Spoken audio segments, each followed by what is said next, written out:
embase nyini tajja ayinza obutasobola kulaba olumne batakuwa na chance kugerako naye tebasobola nze kati gamize fabamu nze nali mukomera nali abantu bamanyeri nze abantu bajjanga nina omuntu buli lunaku yabeera yakeeranga ng'okujja olowooza kyayinza okundaba paka we naba mukomera nga tandabyeko ne video zonna yazikola nagamba nzize leero nzize nkedde nzize buno zirogera amakomera agalinga ag'omufirimu ago gwera omusajja n'abeera muri bwati mu kasengeke kati ubaali bakoze eki fe bateka mu decorative kakunyumika gambe nti abasajja bwe baatulaba bwe bajjanga ne bambuza musango ki abamanyi ne bagamba nti awo yali kugwa mada bandekera obutanda bwali busatu nga bonna bukalu bukwetoloza nga bukalu nga buli mupya yenna ajja bamusongera you see the other black there yes mada nga bambasitula na wansi eri naye nga tebagala kuneerinaanya otegere kiyinza kugamba bati oyinza obbata exactly bamanyi nti musango gw'amaanyi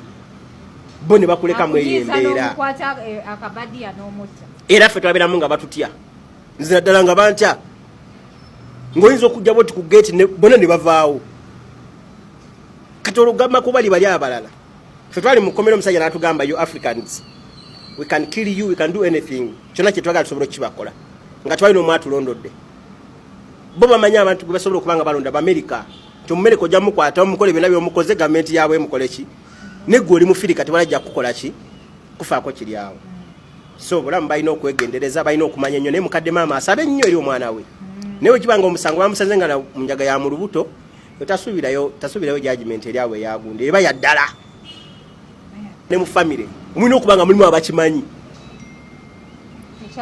ekyali kigenda omutuukako no baali bakimanyi nti asobola okuyita oba alina obutayita kuba yebaddayo naye balina okuba nga bamanyi ekyali kiriwo nti oba bamugamba nti oba bw'otuuka eri oba bwaliwo yabaga nti sente ziri bwezi ze tugenda okuba nga tubawa naye nga mu famire mulimu abakimanyi kitegeeza bagenza okugamba nga ddira ogimanyi era ng'ogyagala ogyegombye abasajja ba wano nze nazuula mwana abantu bano bazibu nnyo omuntu omujje gy'omujje omutadde mu sisitimu omutomeza omubulire nti ogenda kukola kino na kino na kino naye ng'okimanyi nti obudde bwonna agenda kukola ki bulamu bwe bwagendayo okitegeera kati musajja bantu bamukutte tugeze oba abadde alina akaana nga mmwe mwafunye dda ssente kozi ababeera eri bagirinze baba baweereza dda nga deposit oli baba bamukoze eki bamuweerezaako dda kati gwe bakutadde mu sisitimu eyo bagambye osooka otuuke koze padoni n'agamba owaayi babakole eki babasonyiwe kwekyo kyo kibaawo ekisima kiyinza okugiraawo ne bakusonyiwa mu ramadhaani ne balaba nga watena kyamu kyobadde okola ki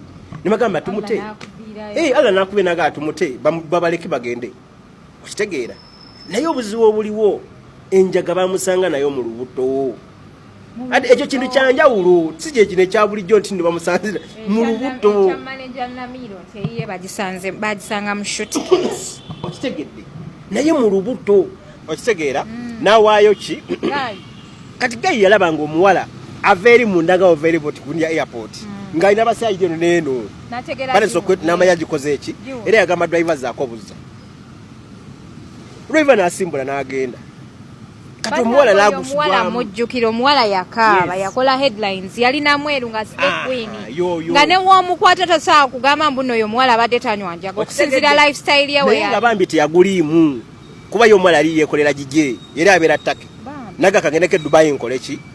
Assalamu alaikum wa rahmatullahi wa barakatuh. Nsooka okwebaza eri mwenna abavuddeyo Kasumba Juma ku muganda waffe traveler yagenda mu nsi y'Omuwarabu nga bamutisse enjaga na buli kasasiro.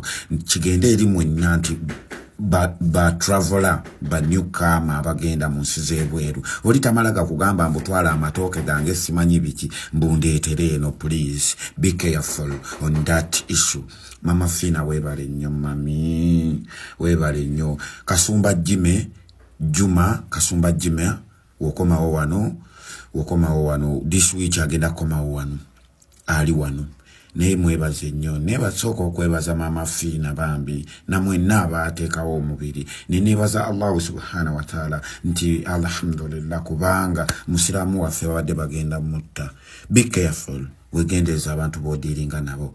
Eno video njikoledde Mama Fina mu bitiibwa eby'amaanyi ne mama wa Kasumba Juma omwana ali mu Saudi Arabia gwe bagamba nti saawa yonna ateekebwa ku kalabba oluvannyuma olw'okukwatibwa n'enjaga.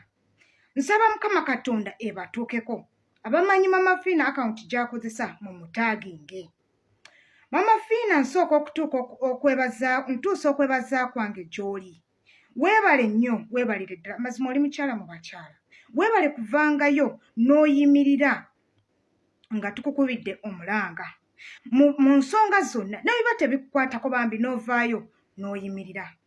However, ebigambo bye ŋŋenda okwogera si bya Kyeyo Initiative nga ekitongole, wabula byange nze nga Maureen Kathy. Omuntu bw'alwala oba omuntu bw'abeera olubuto tagenda mu ddwaliro ly'abakansa. Ow'omutima tagenda mu ddwaliro ly'abalubuto. Buli muntu agenda ewali wasuubira nti omusawo asingako ono yagenda okunnyamba. Naye bano bonna basigala basawo era basigala buli omu amanyi kyakola. Kyengezaako okubagamba, Mama Fiina ssaawa zino omukyalo oyo ali traumatized, ali depressed, gwamufuga. Like bw'omugamba nti tugende wano tutuukirire bano bagenda tuyamba, kyagenda okukola. Ssaawa zino amaloboozi mangi, abantu bangi abazze gye muli nga bagamba bagenda kubayamba. But before you look into okukkiriza abantu abo okubayamba, sit down and ask yourselves, bano abantu abajjambu bagenda tuyamba, bantu bameka be baali bayambye? Olwaleero ndabye vidiyo ya Mama Fiina nga waliyo omwami amukubidde essimu ng'amugamba nti agenda kumuwa ennamba ya Mr. Matovu akola ku Ugandan Embassy mu Saudi Arabia amuyambeko. Sikiwakanya ekyokukubira Mr. Matovu. But why do you think, kana kabuuzo kawulirize bulungi, why do you think Embassy ya Uganda mu Saudi Arabia yakubidde aba Kyeyo Initiative, yet Mr. Matovu himself akola ku Ugandan Embassy? Essimu gye yavudde. Siri mu kuvoola, njagala mumpuliriza bulungi. Mbagambye abasawo bano babeera babiri naye buli omu abeerako ne kyasinga munne. Why do you think so? Mama Fiina, mbadde nkusaba ogamba omukyalo oyo atuukirireko ku ofiisi zaffe. Twakamukubira amasimu ndowooza emirundi 2-3 naye ng'atugamba agenda kujja. Kitegeeza she's just waiting for someone to say go. Ye muli like sijja kumunenya, talina like tasobola kwesalirawo, bimusobedde bambi mukazi wattu atunula butunuzi. Mama Fiina, neera naawe tukwetaaga mu nsonga eno. Twandibanga ffe tumanyi amateeka g'Abakadaama, tumanyi kiki ekyokukola, tumanyi bute bwe tuyinza okuwandiika ebbaluwa zaffe, tumanyi bute bwe tuyinza okukifulemingamu. Omwana oyo osanga n'awulirizibwa. Kati gwe nawe olina omugaso mu ngeri yo. Olina connections, olina ssente, olina obuyambi bw'osobola okutuwa ffe ng'aba Kyeyo Initiative Uganda. Awano wensabira Mama Fiina, kubanga ssaawa zino gwe gwensinga okulaba gwakitaddemu like. Yensonga lwaki nkulemeddeko. Nkusaba mukwano gwaffe, nkusaba Mama Uganda kubanga oli mukyala era oli muzadde. Nkusaba luŋŋamya omukyalo oyo, mukwateko, kubanga Embassy ya Kyeyo Initiative Uganda be baafulumizza amawulire nti omwana akyali mulamu. Kitegeeza we are updated. We are updated. Omwami ali ku Embassy ye Saudi Arabia, ambassador, is it ambassador? Yes. Ali mukola nga bwe kisoboka tatudde. Singa tukwatira wamu ne tuva mu palapase ne tuva simanya ono ne tukwatira wamu, omwana oyo ajja kutaasibwa. Naye bwe tunaabiteekamu gundi talina kyasobola, abo naye bakatandika kino kiri bwe kiti, omwana oyo tagenda kutaasibwa.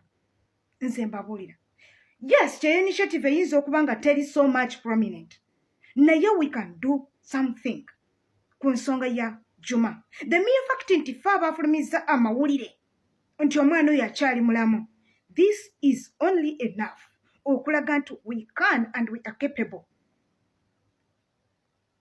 embassy yatunudde neraba nga abakyeyo initiative they can do something. Yensonga lwaki yakubye essimu bukubirire negamba nti omwana akyali mulamu. Mama Fina, think twice. Think about it. Ndi wano clarifying era okwongera okusaba assistance ya government ngambagamba nti omwana ayitibwa Kasumba Juma tanafa. Mpulirize ebigambo byange bino bitambuze bituuke ku maama wa Kasumba, bituuke ku government, bituuke ku buli ssekinnoomu yenna.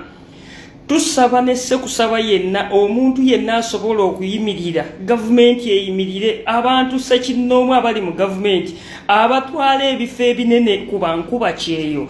Tubasaba n'obwegendereza n'obwetowaze obw'amaanyi nga tubasaba mukwatagane ne embassy ya Saudi Arabia muje enforcing muje empowering okusobola okulaba nga tutaasa obulamu bwa Kasumba Juma. Olunaku lw'ejjo yabadde alina okubeera nga attibwa. Juma teyasobodde kuttibwa lwa nsonga nti persecutor teyalabiseeko. Kati bamulindirira essaawa yonna, kitegeeza eyo chance y'amaanyi gye tukyalina okulaba nga muganda waffe ataasibwa. Wano nno wensabira gavumenti y'eka, gavumenti ya Uganda, tusaba omukulembeze w'eggwanga muganda munnaffe ono bagenda kumutta munna-Uganda ono maama we agenda kusigaza obulome ku mutima, ensi egenda kusigaza amaziga.